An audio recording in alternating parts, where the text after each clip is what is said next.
welcome to the channel. And if you already been here, welcome back. Welcome back.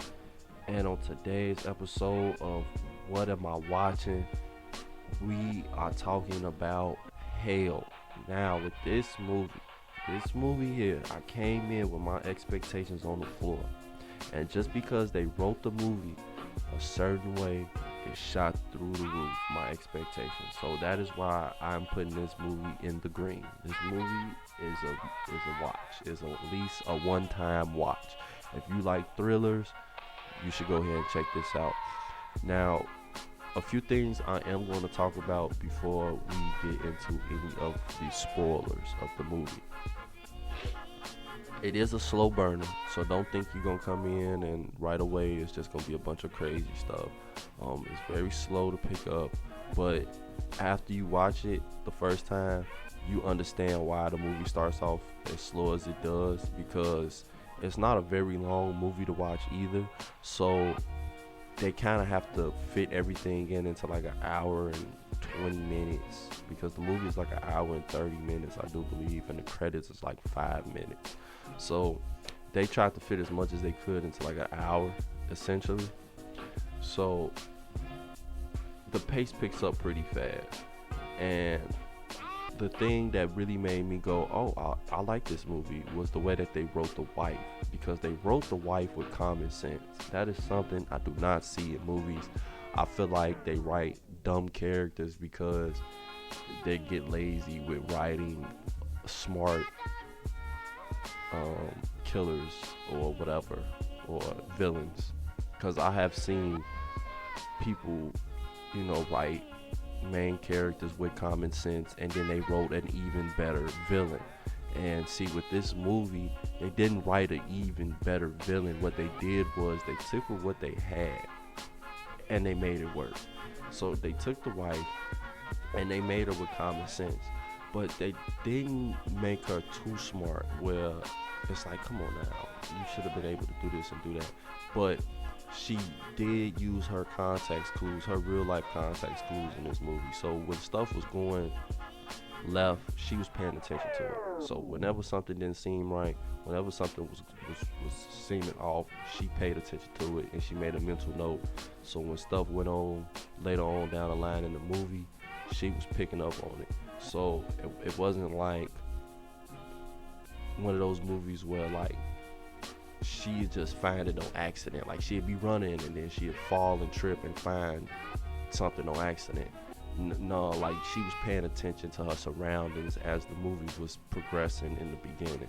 So from the beginning, now that I've seen the movie for one time and I'm telling you about it, like everything in this movie actually matters. So like even in the beginning where it seems kind of slow, I would actually say pay attention to the movie, because later down the line, I mean, they're gonna help you out too, the directors and stuff. They're gonna show you flashbacks of things, but in the same sense, though, it's all on the wife. Like the wife is the one. They wrote the character of the wife, Emma.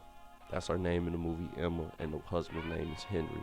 They wrote the character of Emma in a way that everything makes sense. So as we're supposed to be making the context connections, and this is why I say I like the movie, because in that particular instance, a lot of movies, you will make the connection, but then you'll be like, how come they didn't make the connection and they in the movie? And see, they didn't do that. They made it so that when stuff happened and it was supposed to be a connection with it, it connected with her. So she just remembers certain things, and I'm gonna get into depth with that when I get to spoiling the movie. But for right now, like, yeah, it's just a nice thriller to watch. Everything is right there. I mean, they do have dumb moments in the movie, but not too many. And then there's one part that when I get to the spoils, that I'm going to go into depth with, because I just thought it was so stupid. But I can understand that you got to do what you got to do with what you got. You feel me? You got to do with what you got. So that's what they did. So they used every element of the set that they had. It is a one set movie, and that's always a 50-50 if the movie's going to be good or bad off just the one scene locations. But they utilized this location pretty good in my opinion, and other than that, I really can't really say too much else about it because I'm making it seem like it's like the greatest movie of all time. And like I said, I came into the gate with expectations on the floor. So keep that in mind as you listen to what I just said. So that being said, let's go ahead and hop into some people brain fart. Let's hop into some people's favorite part of these videos, the spoilers. Alright, now let's get to them spoilers. Alright, so I'm gonna kind of just sum it up in a little bow. I'm not gonna go too deep in the details of the spoilers, but I'm gonna give you all the keynotes, what you need to know. So essentially, Emma, the wife, and the husband Henry are having marriage problems.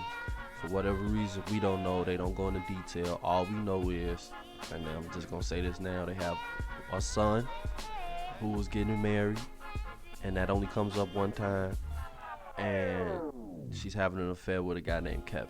That's all we really know about their background, and we could just assume from like the Airbnb and like the location that they have some type of money, you know what I'm saying, to rent this place out for the weekend. It's an isolated house, a smart house at that. So the security system, the doors, and all that was ran from like an iPad on the wall. That's the beginning of the movie. All right, so that's just like the key notes I could think of to let you know who these people are. They're Emma, the wife, and Henry, the husband, and they have a son together who, that's all you need to know because nothing about their past matters. What matters is at the Halloween party, she met Kevin, and now this is when I have a problem with when they don't say dates or there's no dates around. Like you can't really say like, oh, this is we supposed to just assume like it was 2020 because this movie came out in 2021, so it was like Halloween last year or whatever, but that's neither here nor there. So, and we don't know what time of year this is, so even though that it doesn't really matter. So anyway, the first night how it pops off is that they call it, well, let me slow down.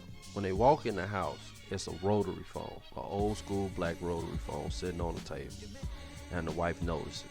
She chuckles at it, and she go about her way. So then when the husband get there, and I think like he there for maybe like 5 or 10 minutes or something like that. I can't really remember how this happened. If these two scenes happened, I can't remember which one happened first. He tried to get busy with her. Okay, so yeah, this is what happened first. He tried to get busy with her, the husband, Henry. He tried to get busy with Emma. Emma was like, I ain't feeling it. You can't get none. So he felt some type of way. He get up, he gets to getting, oh, you pushing me away, rah, they get into it. So then the rotary phone rings. So then when the rotary phone rings, Emma pick it up, but Henry walks out the room. He mad because she ain't trying to give him none. So he walked out the room, so the rotary phone rings. So when it rings, she pick it up.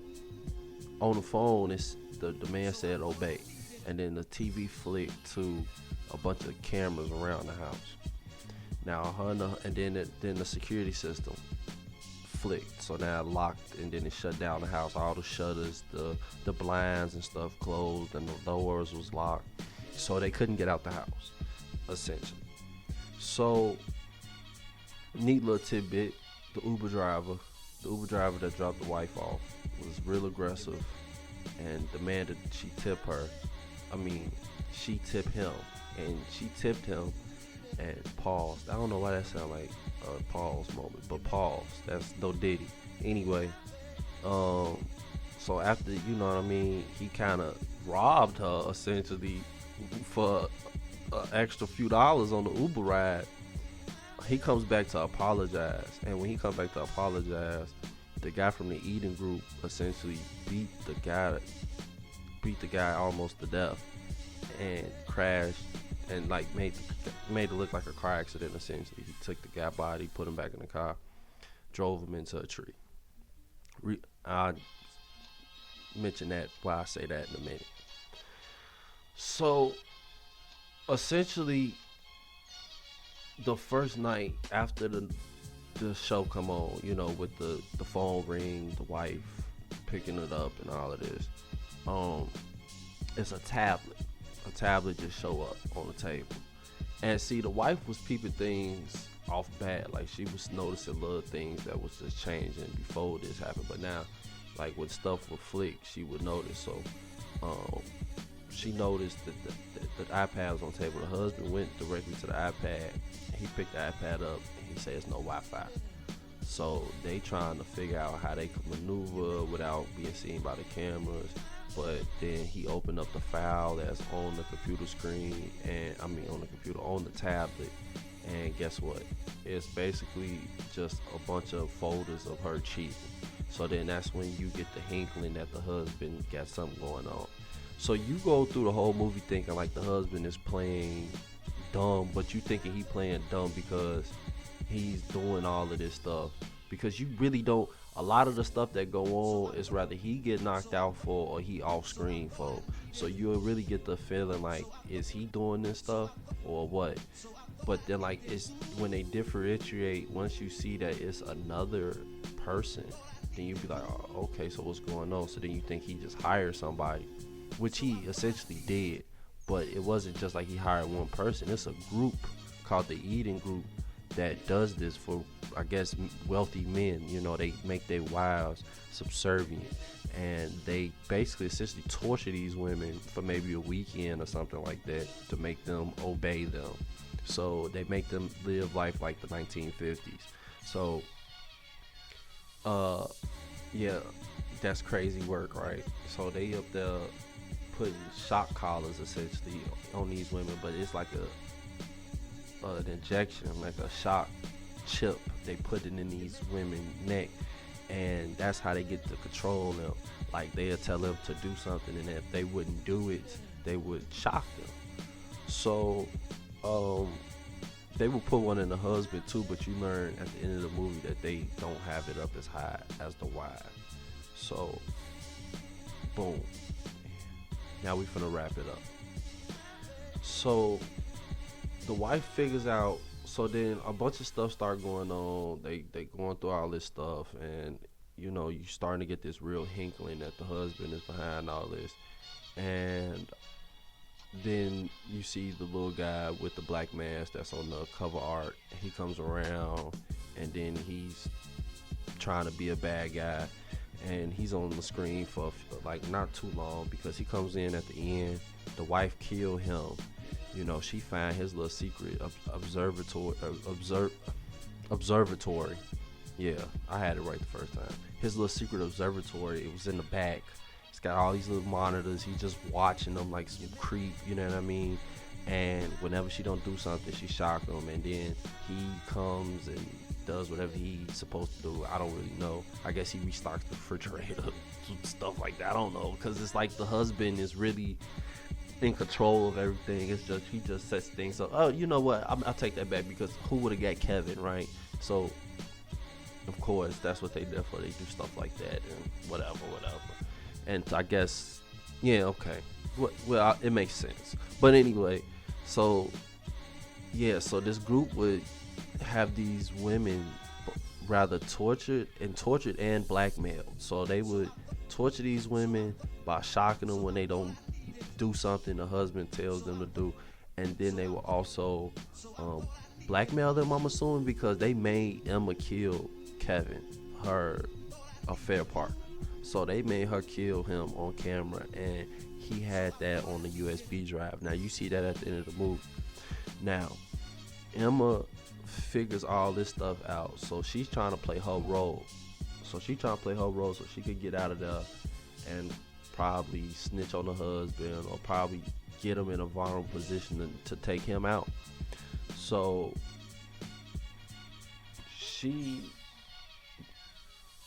things happen. So she gets chased by the dude from the group, from the Eden Group.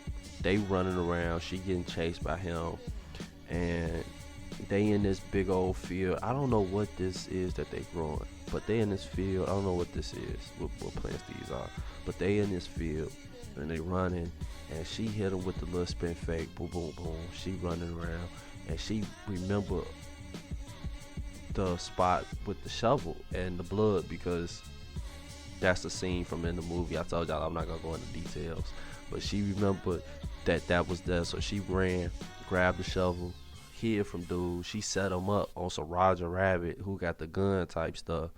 She led him to a little spot with the fake blood, and he went there, and she cracked him with the shovel. He fell and hit his head. Boom. So now the husband come out, and he looking like, God damn, because he probably got to pay a bunch of money because she killed the man. So sum it up, she take the chip out her neck on some gangster stuff before this popped off, before the man was chasing her through the. Now I ain't gonna say she was a gangster. She went in her ear with the key, like on some soft stuff, and ripped the the buzzer out her ear with the key. It was crazy. Anyway, so then she come in and then her and her husband had this epic fight, and then you think, oh, she gonna stab him or this or that. No, she actually managed to get into the back room where the dude was observing everything at, and grab a new shock chip to inject into the husband's neck when he walked through the doorway, and then she shocked him to death. Like, that's how he went out. And then after that, she left with the Uber driver. The Uber driver did not die. Okay, so the Uber driver, he left the Uber driver to die on the side of the road. The Uber driver didn't die. When she got out of the house, he drove past the scene. The car crashed up on the side of the road, and she stopped and put him in the car and drove him back to get help, which I thought was like a neat little touch. I like little details like that. So it wasn't like just like the Uber driver just after it happened, if he was just gone. Nah, he was sitting there that whole time, hurt and couldn't move. So she stopped, picked him up, and they left, and that was the end of the movie. Now, that's why I say it was a decent watch, because it wasn't just a typical wife husband cheating type story. I like the element of the eating group, because then it was like when the husband actually did have to get involved with everything, it was like that was not the plan. That was secondary. Like like people dying was not the plan. Other than the affair partner, people dying, people getting hurt was not the plan. So like when everything started going off the rails, that's why I kind of like it, because this whole thing was supposed to be scripted to be like a 1950s household, and it just all went to hell with this one run. So yeah, I went a little bit longer than I wanted to, because I kind of did enjoy watching this movie. I did fall asleep the first time watching it, but not because I was bored. I was like sitting on another planet. But I woke up like an hour or two later and watched it all the way through. So it wasn't like it took me a long time. And it wasn't no problem. So that being said, I'm going to just go ahead and wrap it up, because I went too longer than I wanted to with this one. But with that being said, make sure and definitely if you made it this far into the video, make sure you hit that like button, subscribe, comment, or you can do 2 or the 3, or one of the 2 or one of the 3. You feel me? It don't matter. Just do one. Just do something. And with that, I'm up out of here. All right, man. I'll catch you on the next one.